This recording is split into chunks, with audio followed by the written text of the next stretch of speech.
What are some of the recent trends in families in the past several decades? The timetables on when people get married and when they have children is changing, with more couples waiting to do both. Cohabitation, rather than marriage, is another trend, including becoming parents but cohabitating when raising children. And another issue has emerged and continues, which is the sandwich generation. Adults who are raising their children but also providing elder care. This graph allows you to see the age of both men and women when they marry for the past 130 years. Note the significant drop of age of marriage about 1950, which was a result of the GIs coming home at the end of World War II. Since then, the age of marriage has been steadily rising for both men and women. Note, too, that men tend to get married a little later in life. Many marriages occur with the men being a few years older than the women. This bar graph helps you see again how people tend to be holding off a little later in their young adult years before they get married, and that this has been an increasing trend since the 1970s. Just a few years ago, only 12% of women and 7% of men were married by age 25, whereas the majority of women in 1970 were married by the time they were 25 years old, and almost half the men were married by that age as well. While marriage rates are down, cohabitation rates are up, and way up since 1970. While less than 1 million couples cohabitated in 1970, about 8.5 million couples do so now. That's an increase by about 20-fold. A major concern for some families is the sandwich generation, meaning that parents often have to juggle the care of their children as well as their parents. One reason is that older people are living longer, so the time for their care is extended. This leads to so many duties and responsibilities that the parents who are sandwiched between the two generations feel overwhelmed, and at the same time are feeling angry that they have no time for themselves. As people live longer and longer lives due to advancing medicine and healthier lifestyles, this may become an increasing issue for families. Divorce rates have risen with the common idea that the rate is about 50%, and having been relatively constant the past several decades. For every marriage license that's granted, there's about half as many divorces that are ordered. Understand, though, that the actual rate of divorce is about 43 to 46% of marriages actually ending in divorce.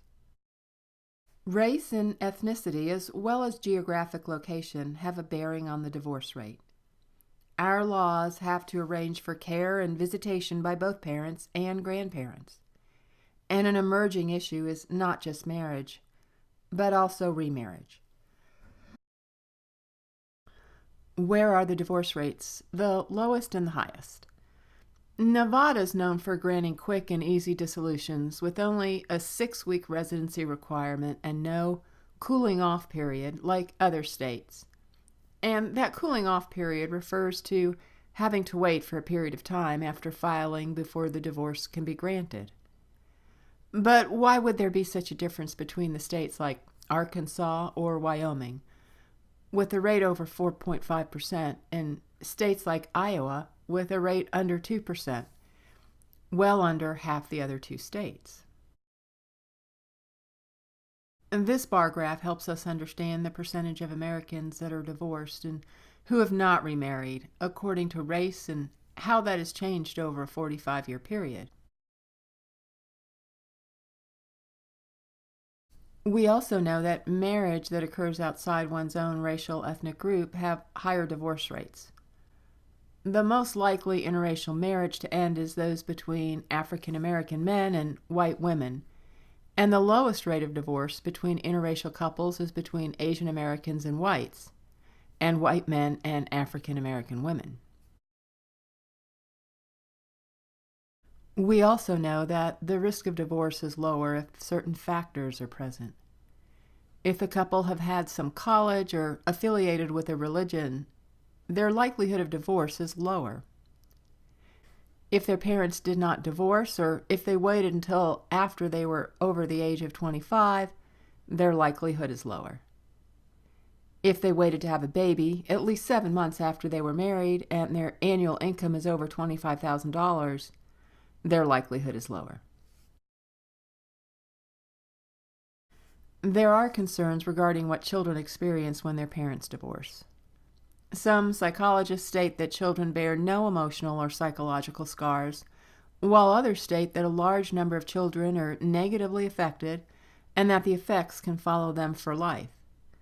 What we do know is that children that feel close to both parents adjust the best, while those that are not close to either parents have the most difficult time adjusting. Children also have issues when one parent, or both, have tried to undermine the other. These children are most likely to be depressed or insecure, even into their adult lives.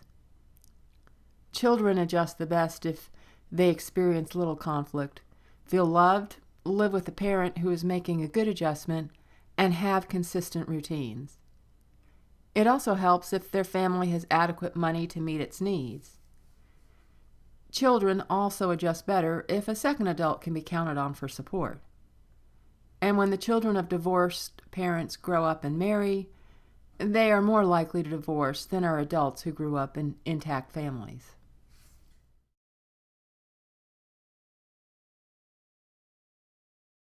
Mothers tend to be the primary caretakers after divorce, and studies have looked at how involved fathers tend to be. Most fathers' contact with their children decreases after divorce, though a little over 1/3 of the fathers say they still have frequent contact with their children. While many people experience anger, depression, and anxiety after divorce, many also feel relieved when they have been able to leave a difficult relationship and that they have a chance to build a new life. The spouse that initiates the divorce usually gets over the negative feelings sooner than the spouse that did not initiate the divorce. Some couples part amicably and are friends after the divorce. Couples that remain in contact, though, are generally doing so because they are sharing child-raising responsibilities. Of those that are getting married, 60% are both newlyweds, meaning neither of them have been married in the past. 20% of these people are both on a second or subsequent marriage, and 20% have just one of the partners who is on a second or subsequent marriage.